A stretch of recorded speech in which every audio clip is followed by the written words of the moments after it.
Okay, so like everyone around the world, we are here at DBL continuing to follow the health of the president. There is word that he is improving following all the treatments he's received, and he might even be returning to the White House later today. Meantime, the president is coming under some intense criticism for this surprise drive-by yesterday, leaving Walter Reed Medical Center in a motorcade to wave at supporters from this black Chevy Suburban.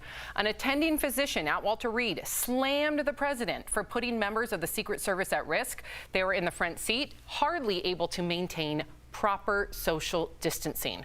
Now, the White House is responding, saying the Secret Service members volunteered and that they were proper precautions in place. The president's former campaign manager, Corey Lewandowski, said that there's even a plexiglass barrier between the front and back seats.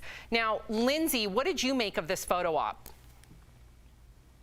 I mean, I think every president has done photo ops. I know this is a very touchy topic right now, but I know that it's important to see the president's face during this time. It's a critical time that's less than a month away from the election, and he really has to do everything he can, especially since the chances of him going back into a debate with Joe Biden are looking slim since he contracted COVID. So I think that they're all trying to pull together the best that they can to make him look strong and let people know what's going on. But I think they need to be crystal clear about what's going on, because like for Pence or VP Pence to travel and debate Kamala soon, we kind of need him to be in D.C. if he's going to be, taking over for the president in case of emergency. And if we don't have those details about exactly how sick he is, then we can't make those decisions easily. Jeff, you were shaking your head. You agree or disagree with Lindsay? No, I agree with her. I agree that he has to show strength no matter what his condition is. I think we're getting mixed signals coming out of the White House. I don't think we're getting the full truth. Sam, did you hear this? That the government is not giving us the full truth? Wow. It's a little bit crazy. Surprise, it's a little bit crazy. right? Exactly. Your comments. I agree. I agree with Lindsay. He has to show that he's in good health, even though he's not, because the election is so,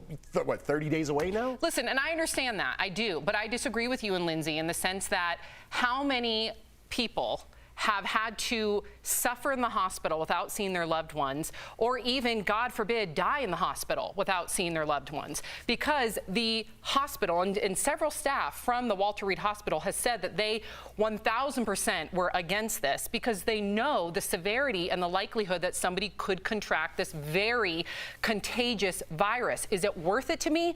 No, not at all. But Sam, you do have to, Sam, there's something else you got to think about here, too. We're talking about, well, it looks good to his base and things like that. But, don't forget, Sam, we have troops all over the world. We have to project strength.